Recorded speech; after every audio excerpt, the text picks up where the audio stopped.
Bonjour Madame Carbonnier-Burkhard, vous venez d'intervenir sur la notion de diversité. La diversité, est-ce que c'est pas un des composants de l'ADN même de la réforme et du protestantisme du coup?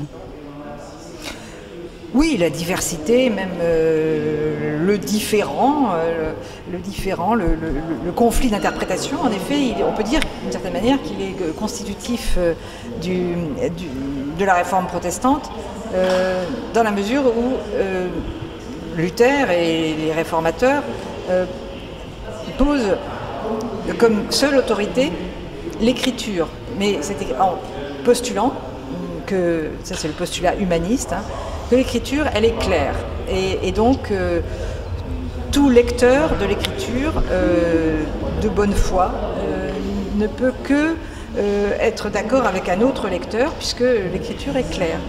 Et ça, c'est une position qui va être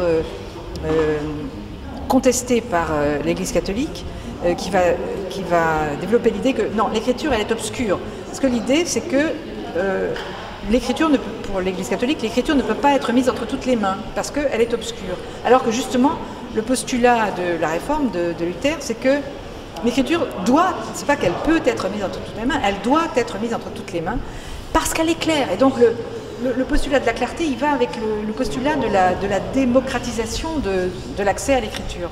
Et donc en ce sens, oui, c'est constitutif. Alors évidemment, ensuite, dès 1523, Luther et Zwingli, on voit bien que ils ne font pas la même interprétation de « ceci est mon corps ».